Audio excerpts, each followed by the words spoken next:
Buenos días, profe. Somos Sara Guarini, quien le habla, Miri Bernal, y hemos de la presentación del proyecto número 4. Inicialmente realizamos una búsqueda bibliográfica en la que incluimos 4 bases de datos, ScienceDirect, PubMed, Comillas y Springerlib, de los cuales encontramos 10 artículos. Ninguno de ellos fue removido ni considerado inelegible. Excluimos inicialmente 5, ya que ellos, como tal, en 3 de ellos utilizaban un hueso diferente, que era el fémur. Otro de ellos comparaba métodos quirúrgicos en lugar de como tal el implante con el hueso, y un tercero utilizaba un tipo de implante diferente. Como criterios entonces de búsqueda para las bases de datos utilizamos las palabras claves como el tipo de clavo intratibial que estábamos utilizando, el tipo de análisis que estábamos buscando y el hueso objetivo. Separamos cada una de las palabras claves por comillas y con sus sinónimos por OR para darle más espacio como a la base de datos de encontrar la información. Cada palabra clave separada por AND para incluirlo.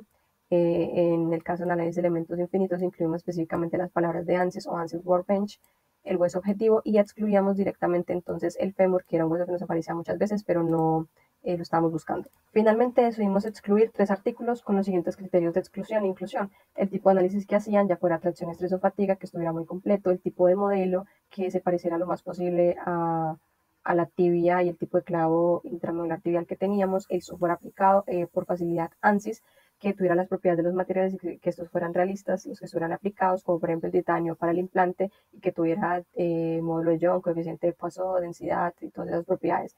E igualmente las condiciones de frontera, que especificara cómo se aplicaba la fuerza, qué parte se mantenía fija, y cuáles eran como las condiciones de contacto entre los cuerpos. Finalmente decidimos excluir estos 3 últimos artículos: el primero como tal por la complejidad de la fractura a analizar, el segundo por la simplicidad de la geometría del clavo, que distaba mucho del que teníamos, y el tercero por no dar suficiente información acerca de las condiciones de contacto entre el hueso y el clavo. En el punto 2, entonces, se decidió trabajar con dos trabajos. El primero es este artículo y el segundo fue esta tesis. Entonces, lo primero fue definir los materiales y las propiedades. Todos los materiales se simplificaron como homogéneos, lineales y isotrópicos para facilitar el estudio, y como lineales elásticos, pues porque esto se permite en estudios estáticos. Nosotros realizamos un estudio estructural estático. Lo que nos diferencia respecto al artículo de inspiración es que no utilizamos hueso esponjoso, sino que hicimos pues la aproximación utilizando solamente el hueso cortical, ya que pues en nuestra geometría era sólida completamente, y pues al tratar de utilizar el hueso esponjoso, pues no se llegaban a los resultados porque pues el programa no convergía. Eh, Como tal, ya el análisis realizado fue de estrés en el artículo de inspiración. Entonces, primero es importante saber que en la etapa o en la caminata plana, en la fase inicial de apoyo, la fuerza es un múltiplo del peso de la persona. Estamos considerando un apoyo monopodal, por lo que estamos considerando todo el peso en una sola tibia, y ese es de aproximadamente pues 4 veces. Entonces, si se considera una persona de 70 80 kilogramos, esto pues 2500 newton es representativo de esto. Y ya entonces, como tal, se realizó un mallado suficientemente fino, incluso podría estar tomando singularidades de la geometría porque es muy fino.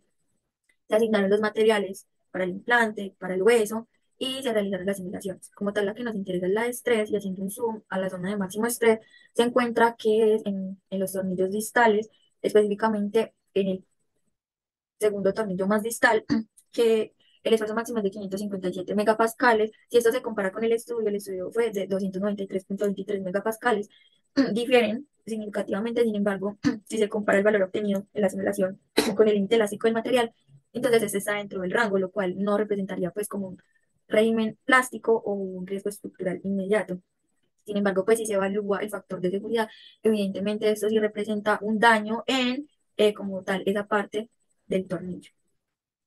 Ahora, para el punto 3, entonces se realizó el análisis de sensibilidad específicamente para la malla de clavo intramedular tibial, pues que fue como el componente de interés que escogimos. Se aplicó la fuerza correspondiente a 1500 newton, pero ahora en ese caso en la parte superior del clavo, y el soporte fijo en el extremo distal. Se utilizaron diferentes tamaños de malla de 0,06 metros, 0,03 metros, 0,015 metros, 0,07 metros y 0,035 metros para obtener pues mallados gruesos, medios y finos. Como tal, esto lo realizamos mediante un estudio paramétrico en ANSYS, el cual nos indicaba que a medida que se iba rellenando la malla, este esfuerzo iba disminuyendo hasta un punto que llegaba a un mínimo y volvía a aumentar. Ahora, ¿cómo analizamos esto gráficamente? Nuevamente, al aumentar el número de elementos, entonces se llega a un mínimo y aumenta. Pero entonces, ¿esto cómo se estudia? Con el error porcentual relativo y la convergencia. Entonces, para que haya convergencia, se considera que el error porcentual relativo debe estar por debajo de 0,1%. Entonces, para los primeros tres pasos, este error se cumple. Entonces, digamos que eh, el error es confiable y la convergencia es confiable hasta el paso 3. Cuando se llega al paso 4, entonces el error incrementa significativamente y el modelo ya no converge, empieza a aumentar el error. Entonces, como tal, se considera que el paso más significativo y en el que pues se considera que converge es de 0,015 metros de tamaño de malla, ya que en los siguientes pasos se pueden estar considerando singularidades de la malla y pues el refinamiento no está ayudando al estudio, sino que pues está introduciendo errores. Em, Aparte, pues también se consideró el costo computacional, la convergencia y el error porcentual relativo. Para evaluar el factor de calidad del clavo intratibial, inicialmente utilizamos una malla de 0,0015 metros, ya que fue la más óptima obtenida en el numeral anterior, y podemos ver cómo en las zonas con geometrías más complicadas encontramos un mayor número de nodos. Aplicamos la parte fija a la parte distal y las fuerzas a la zona proximal con una componente de menos 2500 newton, incluyendo el cabezal del clavo intratibial y el stopper. A partir del ensayo de estrés obtenemos un valor máximo de 4,398 megapascales, que eso se encuentra localizado como en las zonas del clavo próximas a esos orificios para los tornillos. En estas áreas, entonces, con rojo identificamos lo que indica una zona crítica de concentración de esfuerzos debido como a esas discontinuidades geométricas. Y ya para calcular como tal el factor de seguridad, podemos notar que es muchísimo más grande que nuestro límite elástico de el material, que en este caso vendría a ser la aleación de aluminio, vanadio, titanio, de 918 para la ruptura, obteniendo un factor de calidad muchísimo menor a 1, lo que nos indicaría que el esfuerzo supera ampliamente la resistencia del material, que por lo tanto este diseño no es seguro, por lo que muy seguramente se va a generar una falla estructural, por lo que sería bueno redistribuir las cargas o reforzar esas zonas críticas para garantizar un factor de seguridad mayor aún y cumplir con unos criterios más seguros para la persona. En el análisis del estímulo mecánico en el hueso y la teoría de la adaptación ósea, entonces generamos inicialmente la malla de nuestro hueso simulando una fractura. Esta malla se genera por defecto. Aplicamos entonces una fuerza de menos 2500 newton en la zona condilar y fijamos en la zona distal.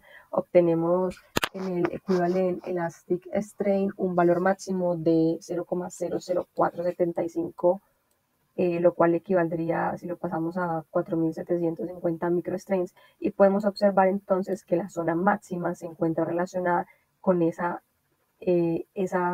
fractura, por lo cual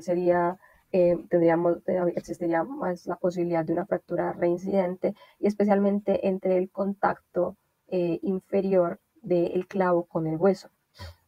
Por el contrario, en el resto de la zona distal no se ve aparente carga, lo que significa que esta es una carga muy puntual y muy concentrada en un solo punto.